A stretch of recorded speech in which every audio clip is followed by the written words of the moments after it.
Welcome back, everyone, to Onslaught Gaming 40K, and this is Ops 12 with another exciting video of Burn, Maim, Kill, Blood for the Blood Gods. Ah! So, we're going to have World Eaters today, and we're going to break down 3 army lists, 2 of them being from WTC, and I know what you're saying to yourself, right? Are these lists going to be more team formatted where you can't use them in solo competitive play? No, actually, you're going to be able to use both of them if you can. Maybe one of them would need to be slightly tweaked in order for you to use it in solo play. But we have an amazing player, probably the best World Eaters player, one of his lists, and we'll break that down here shortly. And then on the third list will be one of my personal lists that I'm going to break down and make sure that your opponents respect you with a little bit of shooting. So stay tuned and watch the show.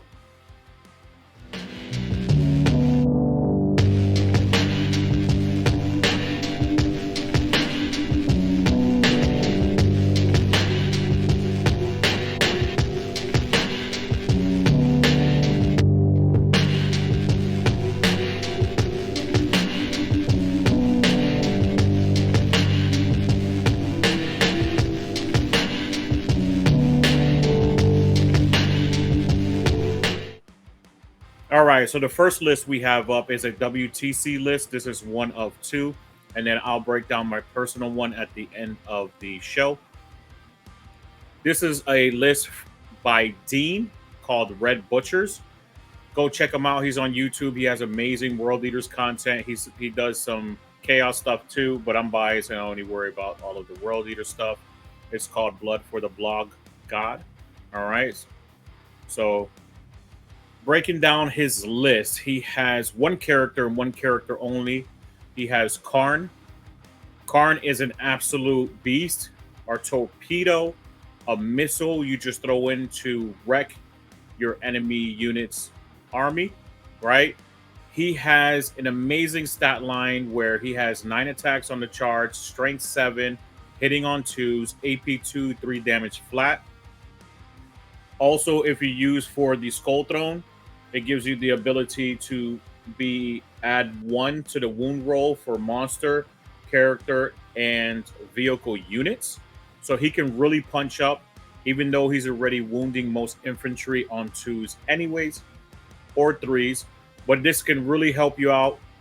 He also gives you the ability to reroll hits of 1 and wound rolls of 1 if he's attached to a unit.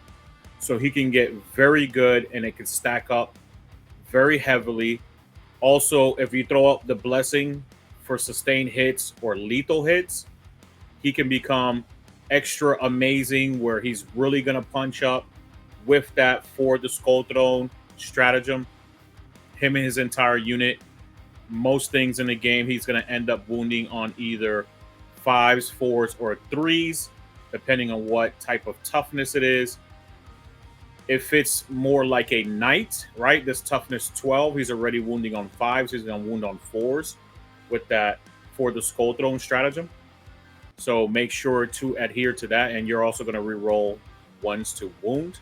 So anything very sturdy, tough to kill and bring down, he's going to be able to do a lot of damage into those, especially having 3 damage flat. And if he's attached to a unit of Berserkers, which I believe in this list, he is attaching them to a unit of Berserkers, and we're going to look at that here shortly. But he is using this model just to go out there and basically either take enemy flanks or distract the enemy from taking anything on the tabletop that's yours, specifically the Terminators, right? We're going to talk about the Terminators as well. He has Jackals, 3 units of Jackals. So he has 30 Jackals. I think that his gameplay for these 3 Jackals is either he's taking one of these units and put it into strategic reserves, so he can sticky in an objective, either no man's land or the opponent's deployment objective, right? And try to take those very quickly and get those points racking up. Also, he might be using all 30 to hold the entire back line. So it's predicated on what your opponent's going to do throughout the game. If he has a lot of deep strike, I'll probably leave all 30 on the table. If he doesn't have a lot of deep strike, I would take and put 20 on the table, hold those objectives, sticky those objectives, try to move up, flank up, and take no man land objectives as well. And then put one in strategic reserve so I can take the enemy deployment objective marker. So that's probably how he's playing these. These are amazing units. They can really punch up. They're a lot better than regular Chaos Cultists. They get a 5-up Feel No Pain if you put up the blessing for that. So they can have some sort of survivability as well. And I've seen them do it before, but they've killed like a 5-man unit of intercessors, assault intercessors, scouts, things like that. They can do it if you need to. Try to keep enemy units away from your objective markers because you just stickied it or something like that. So, like I was telling you, I think he has Karn for the Khorne Berserker units, especially the 10-man. He plugs that into that unit. That's 48 attacks if you have 2 Eviscerators, 50 attacks if you don't. Very strong. Can punch up very well, especially if you have sustained hits, lethal, and you use for the Skull Throne stratagem, right? You can really tech that in to any enemy vehicles with a high toughness or monsters with a high toughness as well. So try to use that as a strategy, and hopefully that helps you out. But I think that that's how he's using this list, and we won't know that until we actually watch him play, if they put him on stream over the weekend. He also has another unit of Khorne Berserkers, 5 of them. I think these are just flanking units. Also could be used for strategic reserves as well, to try to just come out of reserves, hit a flank, kill a couple of trash units that your opponent might have, and really get stuck in and start daisy chaining everything throughout. Really just cause a distraction throughout the game. He has 1 Rhino. I would put Karn, Berserkers, 10 Berserkers in there for 11 models to protect them, obviously, and give them the ability for survivability. And so Karn doesn't start killing your guys as well, right? Because we all know that Karn has 1 curse that if he's not within engagement range, he has to do a leadership test. And if you fail that leadership test, he's going to start killing his own guys because he gets pissed. All right? He just wants to kill things. Don't forget. He also has 2 units of 8-bound, just regular 8-bound. These 8-bound, how I would use it in the list and how I think that he's using it on the list is that he's using these to flank enemy units from the side because they have the ability to scout innately. So you don't have to take Lord Invul to scout these units. I think he's just flanking units, chewing up anything, and destroying anything on the enemy flank side. These guys as well can punch out very well if you're using for the Skull Throne as well. They have a ton of attacks on the charge. Lacerators have 5 attacks on the charge. Eviscerators have 7 attacks on the charge. So you really get to get stuck in very quickly and fight very efficiently. So I would use these 2 units to really just destroy enemy flanks, try to hit those elite type units like Blade Guard, even monsters, things like that, right? If I have to go into vehicles and break down vehicles with all of those attacks, 2 units of that, right? What's that? What's the math on that? That's 5, 10, 17. So that's 34 attacks if you hit them with all 6 of them. Whole lot of attacks. 3 damage flat on the Lacerators. That's why I really love the Lacerators. So if you're fighting things like Catans, the Lacerators are still going to do 2 damage. The Eviscerators are only going to end up doing 1. But you have a lot of attacks. Hopefully that Catan still dies after all of those attacks. And you're going to have to really hit them with both units. You're pretty much anything you're going to punch up to, you're going to have to hit them with both units. Throw some sustained hits on it. Throw some lethal hits on it. And also for the Skull Throne. Then he has 3 Terminator 10-man bricks. This is what this list is all about.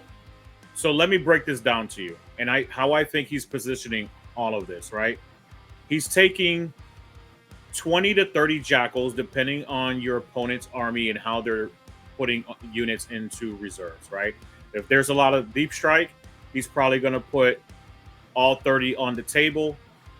If there's not a lot of deep strike, he can put one of them into strategic reserves and have all of the Terminators hold off on everything else that's trying to get to the middle of the board, right?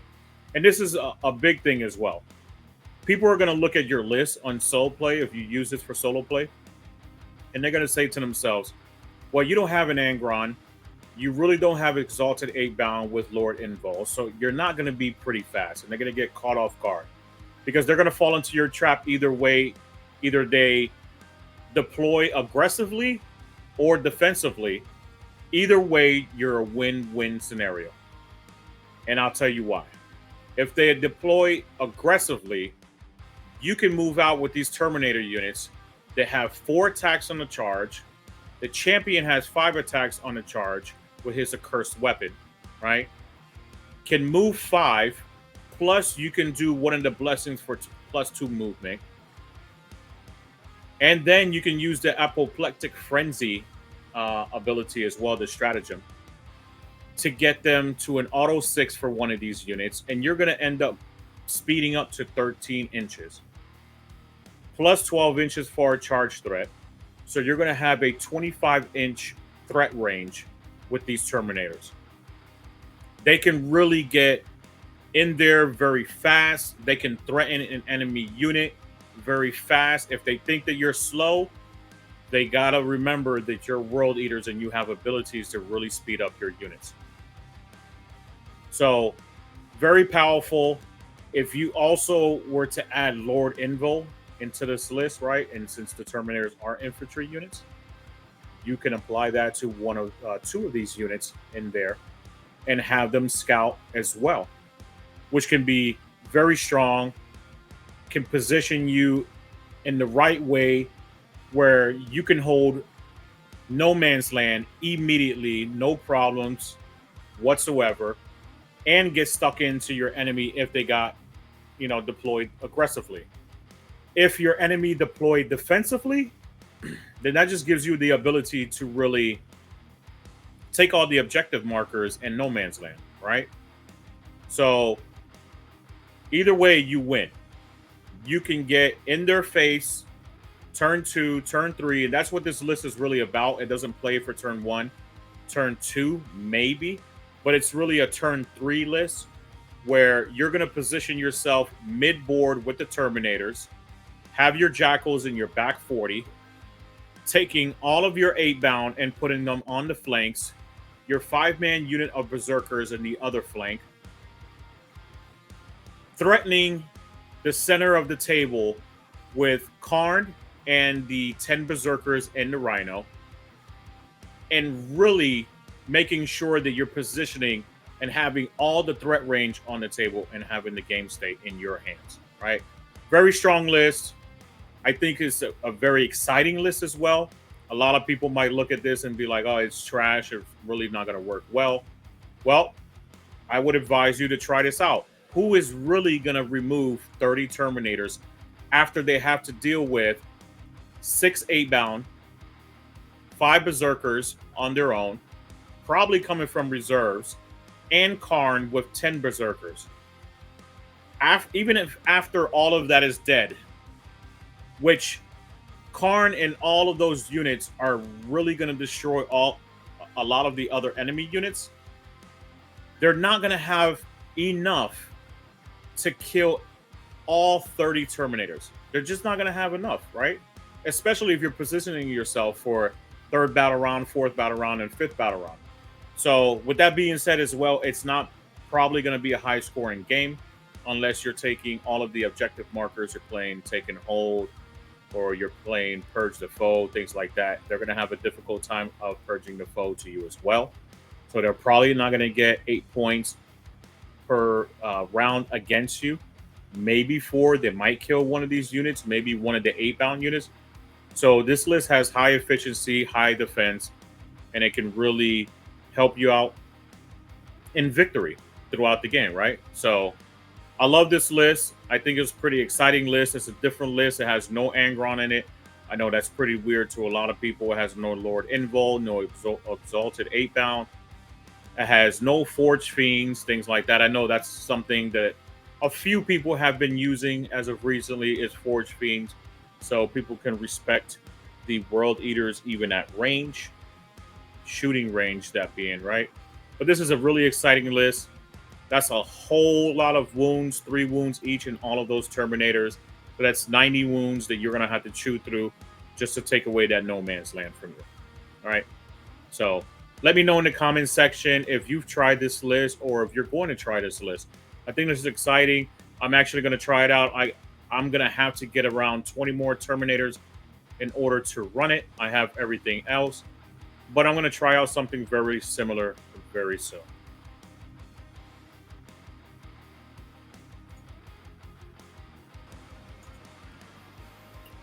All right, on to the next WTC list. So this is the second one out of the 2 WTC ones, and the last.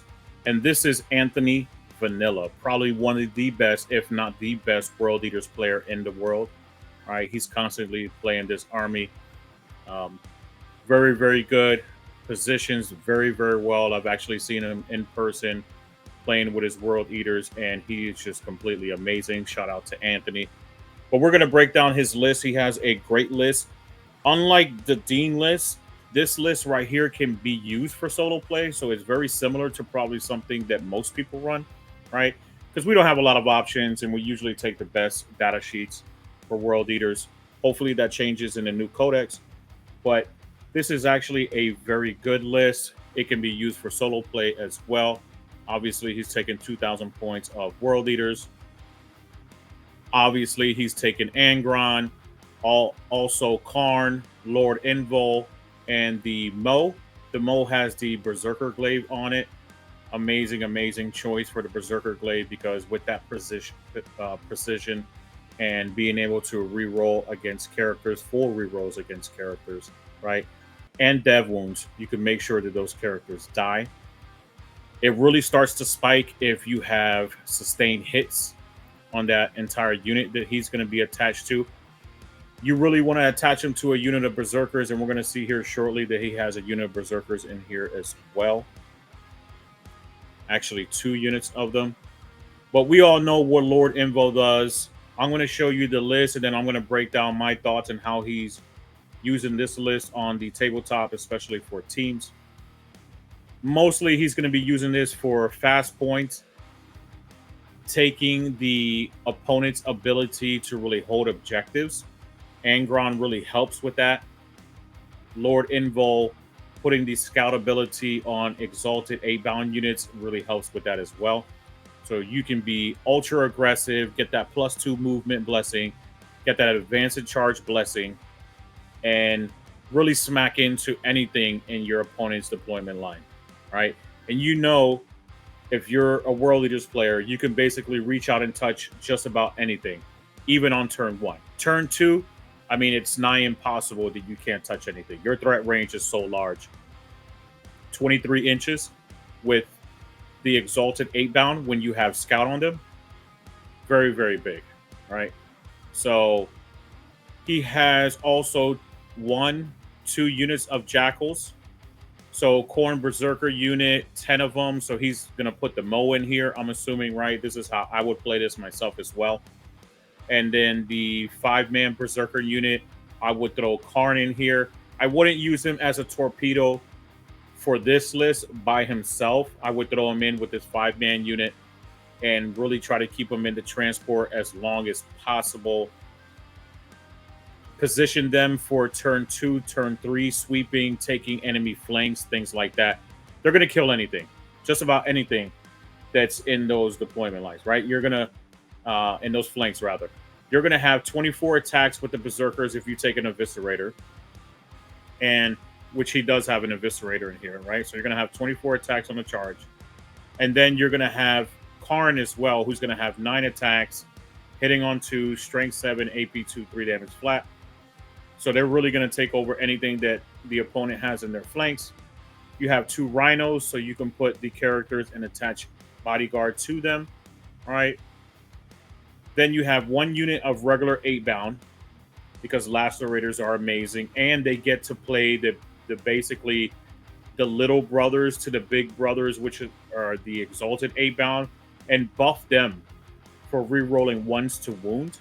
I usually use those pieces like that. I can imagine he's using those pieces like that as well, unless he's using them as, flanking units, and he really doesn't need the buffs and the rerolls to wound for the exalted 8 bound. But that's how I usually run them. That way, if I gotta get stuck in, I gotta hit multiple units, I'm hitting you with both units. And the lacerators usually help out very much. So he has 1 fat 6-pack of exalted 8 bound and a second unit of exalted 8 bound, just 3 of them. He is taking no twin chain fists on them, right? Okay. Not bad. So he's taking a chain fist and eviscerator on both of the champions. That's a new one. So no twin link for the chain fist. He's just taking weight of dice. So all of them can attack with either the eviscerators or the chain fist. Really doesn't need those rerolls unless he's using the baby brothers, the 8 bound, to reroll ones to wounds, and he's running them next to the exalted. So they smack hard. Of course, he has Spawn in here. Spawn are absolutely amazing. They can sticky objectives on death. They can hold objectives for quite a long time. Remember, they re-heal every command phase, not just your command phase, D3 wounds, right? And if you have the Feel No Pain blessing up, they have a 4-up Feel No Pain. Very, very good unit for 65 points, and you get 2 of them. They don't hit super hard. They're only hitting on 4s. Strength 7, AP 1 only, 2 damage. But you want to use them as holding objectives, right? You want them to hold objectives in the back 40, wherever, maybe mid-board, maybe a flank, a distant objective marker. Just run them out there and just hold that objective marker because your opponent's not that fast, right? So you'll try to get those. You can also use one of the Jackal units and put them in strategic reserves as well. But most likely with this list, because it's very elite, you're going to put the 20 Jackals on the tabletop, have them holding your back objective, sticky it, move on to No Man's Land with the other one, then move on after you've stickied with the home objective with that Jackal unit and take another objective in No Man's Land. So that's really what you're trying to do with Jackals the entire game. You're just really trying to sticky every single objective and just keep on moving forward, right? If your opponent has a lot of deep strike, you might just stay in your backfield most of the game until those deep strikers come out and play. Most of your units are going to be able to interact with them. Your threat range is immense, so you could just throw another unit towards them, like an 8-bound unit, or an exalted 8-bound unit. Probably you don't want to do that. You want to just throw your regular 8-bound unit into them and take anything from the flanks as well from that, right? So how I think that he's using this list is obviously super aggro. I would use it, and how I think he's using it is keep the Jackals in your deployment zone, teetering in No Man's Land. Position your Corn Berserkers around mid-board so you can have a second round, third round charge. Depending on if your opponent deployed aggressively, I would want to throw in all of the 8-bound into them, right? And maximum efficiency. I've played against them. I've played with them. When you only invest with 1 or 2 of those units, they really are not super efficient. You want to maximize your efficiency by hitting as many units as possible, maximizing all of those charges, trying to get that +2 movement turn 1, trying to get that advance and charge turn 1. right? That'll really help you out to get stuck in if your opponent is deployed aggressively. If not, if they're on a defensive, then you position yourself for a second battle round charge, right? So maybe the first battle round you take feel no pain and maybe fight on death, or feel no pain and +2 movement, just so you can position yourself. But I think mostly that's how he's running them. Is he's using the 8-bound Angron to be ultra aggressive. Angron might teeter from no man's land mid board to ultra aggressive turn 1, depending on what you might have in your opponent's army. If you have a lot of monsters, things like that, remember you can yeet Angron 20 inches turn 1, so he basically just jumps the entire no man's land +2 for 22 inches, right? Because he moves 14. You can use Apoplectic Frenzy for a 6-inch auto advance, and then +2 movement if you take that blessing. So he could just jump over no man's land and move 22, and then have an effective threat range of 34 inches with your charge. With your 8-bound as well, they can do a lot. They can move 23 inches with the Lord Invul. So having all of those units, keeping your berserkers mid-board, having your jackals behind them, trying to protect everything on the back 40 so things don't charge your berserkers and your 8-bound and your Angrons and things like that, and your Lord Invul. It's going to be very good for you. And I think that's how he's playing this army itself throughout the weekend. He's just going to be smart about his movement, right? Movement is the most advanced step in all of Warhammer 40K. So he's just going to have to be very smart, which he really is. And he knows his army very, very well.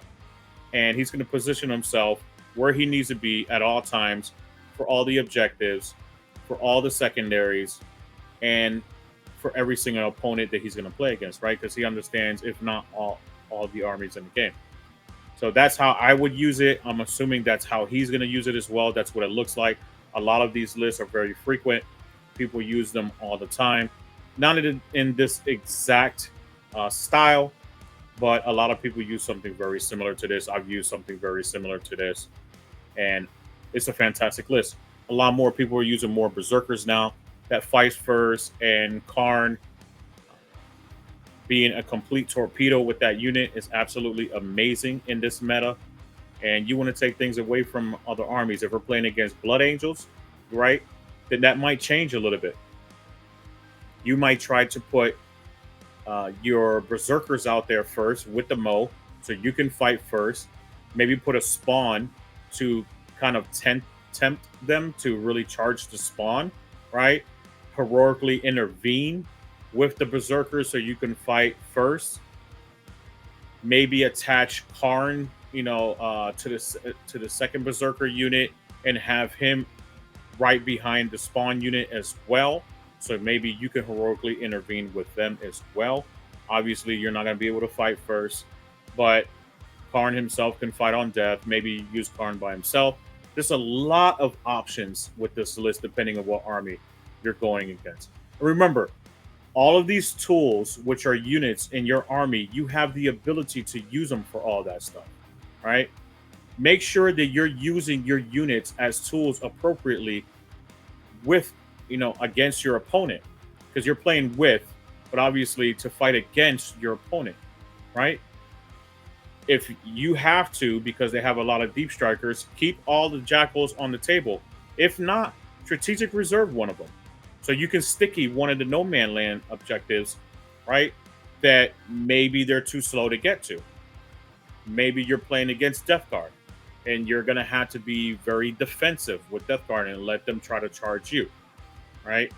Things like that. So make sure to use your tools wisely and be the best World Eaters player that you can be. But yeah, I think this is a really good list. Try it out if you haven't tried it out before. It really smacks really hard. It really punches up really high. There's nothing that can really survive all of the charges that you're going to do with this entire army list and all the units that you have.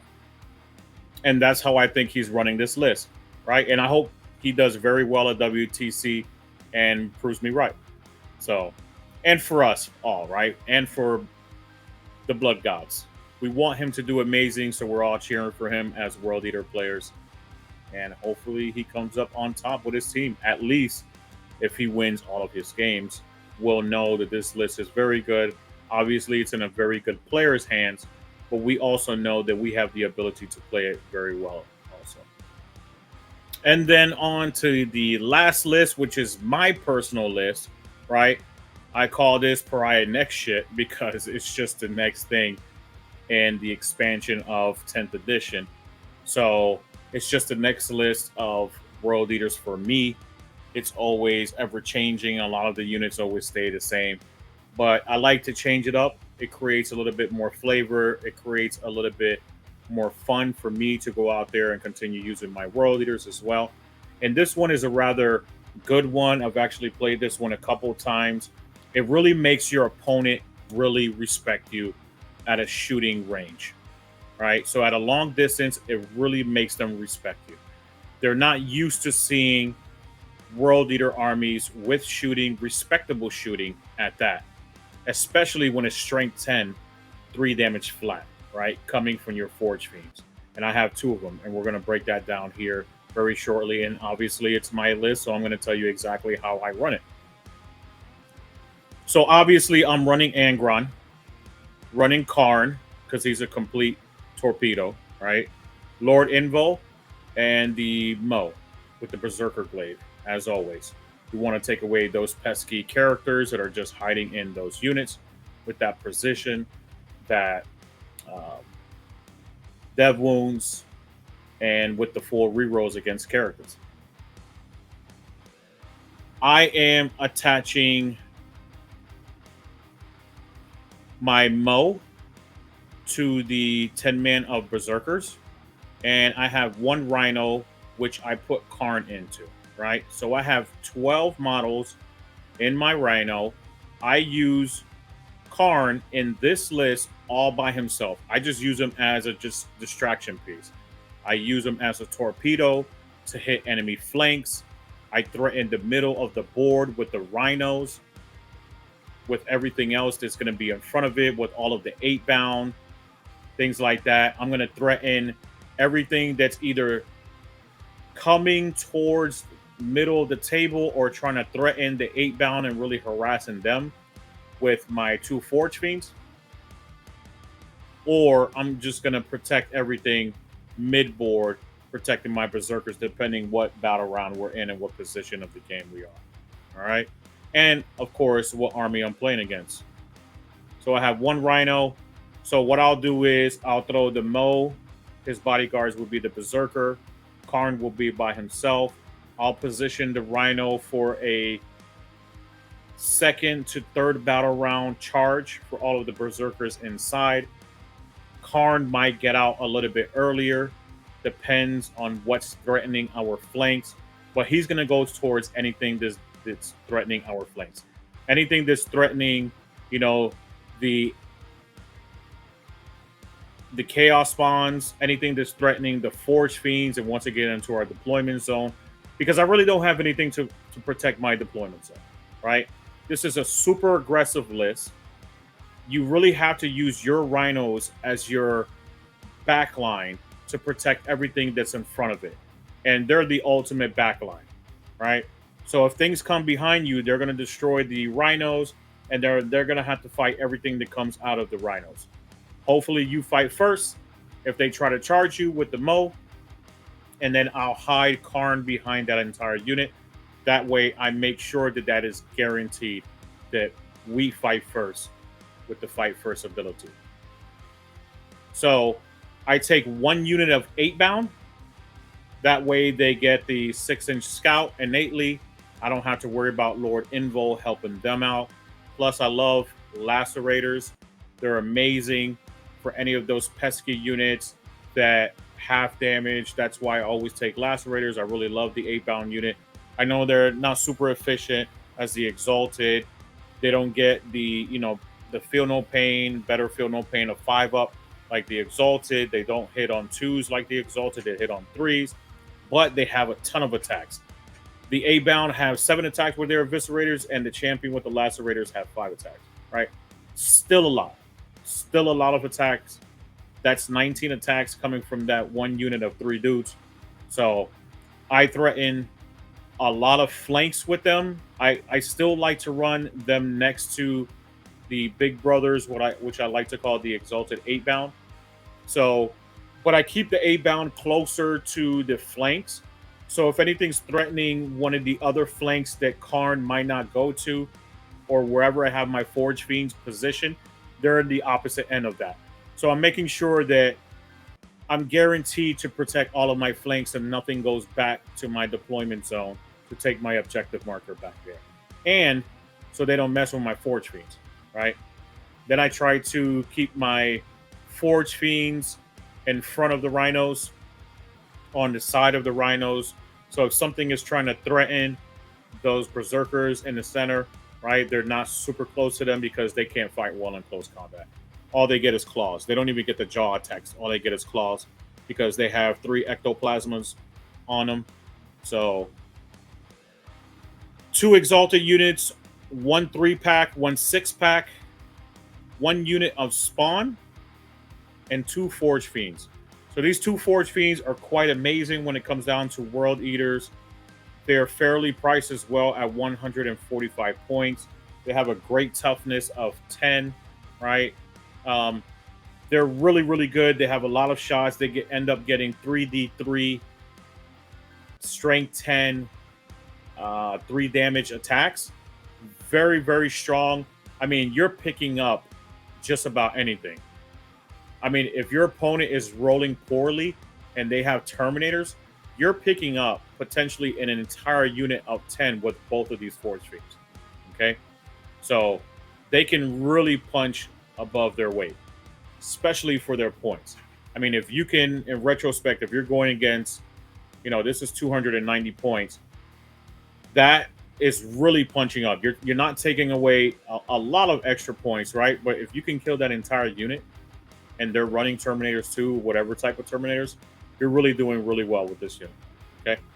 So that's what I use them for. I use them to plink off wounds from monsters. If I can do it on vehicles as well, that's the biggest thing. I'll try to crack open rhinos, so my 8-bound, instead of having one of my 8-bound smack the rhino, destroy, and then the other 8-bound unit attack everything that's coming out from inside of it, right? I'll get the Forge Fiend to do that work. The Forge Fiend will crack those rhinos, those impulsors, even a Lancer. I know it's not a dedicated transport, but even a Lancer, just to crack that, so the 8-bound can deal with other things in the game, right? There might be Blade Guard, any of those pesky Space Marines that are out there that are on the ground, that are just huffing it. That's what you want 8-bound to really deal with.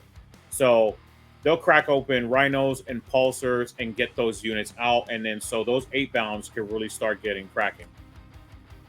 So that's how I use this list. I position my rhinos to the back rhino to the back 40, right? It's my ultimate back. And then I position my Forge Fiends next to it, usually around 6 to 12 inches next to it, either together or on each side of that rhino. Then I'll have all of my 8-bound, super aggressive, trying to charge everything turn 1, turn 2, or positioning themselves for a turn 2 charge. And the Berserkers obviously inside the rhino with Karn the Betrayer, threatening any flanks and having that other unit of 8-bound threatening the opposite flank. Angron obviously can do anything in this list. So he is the maximum tool. He has all the utility in the world in this list. He can be in any position, wherever he needs to be in that game. If I call upon him because I need some rerolls to hit, I'll position him wherever I need those rerolls to hit. I can even put him next to the Forge Fiends, right? So I can keep the Forge Fiends together, get those rerolls to hit, in the shooting phase as well, just like people has used for the Load of Skulls, right? So get him into position so I can have those rerolls to hit for shooting, which is rather amazing. If I need some support some charge support for my 8-bound units. Maybe I need to give them a +1 to charge. Maybe I need to give them reroll hits, whatever it might be, or an additional attack because I have something that I need to punch up to. If I need to punch up to something, right, then I won't do an aggressive first turn charge. Let's say I'm playing into demons with a lot of monsters. I'll probably wait for second turn because I'll want to make sure that I get feel no pain up for first turn and +2 movement to position myself. And then turn 2, I'll try to get advance and charge and either sustain hits or lethal hits, depending on how high of the toughness they are, right? And then I'll position them to get in there with Angron, giving me an additional hit to make sure that I kill those monsters. That Bellacore unit, those Great Unclean ones, the Rodigus, things like that, right? So this list is very, very glass hammered, to be completely honest with you. You have to position your army very, very well. Once again, like I was telling you before, as we all know, movement is the most advanced step of the game. So you're really going to have to position this really, really well behind ruins. Put yourself in a distance to threaten everything on the board. If you start getting a lot of deep strikers, you're going to have to be a little hesitant on when you want to commit to the deployment zone of your enemy, right? Or if you want to commit to a first turn charge, you probably really don't. If you're playing against Blood Angels, like I was telling you, you just take that unit of Berserkers, putting them on the front 40. So what if they have those melta pistols, right? That's if they're out of the vehicle, try to overwatch with those Forge Fiends. If they're not out of the vehicle, then you're going to have to be in a position where you can at least fight first with that Mo and that unit of Berserkers. So that's how I run this list, right? And that's how I think all the other 2 WTC lists are ran as well. So hopefully you enjoyed how I broke down these lists. I'm going to continue to break down more lists in the next episodes. And don't forget, I'm going to continue to have more content on this stuff. All right. And once again, I hope you really enjoyed those 3 army lists. Me breaking down the 2 WTC lists, one being from Anthony Vanilla, the other one being Dean, and the last one being mine. As you can see, there are a lot of different ways to really run your World Eaters army. You just have to be very smart when it comes to positioning your army, movement, things like that. You can die very fast, especially with my list, but I like it very much because it's super aggressive. I like that challenge, right? I don't like to have a horde style when it comes to World Eaters, even though they're really not a horde style. I mean, you can get up there, you can have a bunch of jackals, 30 jackals, have 30 terminators, just like the first list that we showed off from Dean, right? And that becomes into that spectrum of horde-ish type of World Eaters. But this list right here, the one that I presented to you, that's my personal one, is very elite, wants to smack you and grab you very quickly. And I hope you enjoyed all of this today. And don't forget, I'm going to bring you a lot more content when it comes to World Eaters. If you don't already know, and I'm not going to really speak on it here, but I play a lot of other armies that I feel like I'm a specialist in, as well as World Eaters. Go check out that content on Onslaught Gaming 40K. And as always, remember, Onslaught Gaming 40K, where victory is just a strategy away. And burn, maim, kill, blood for the blood gods! Ah!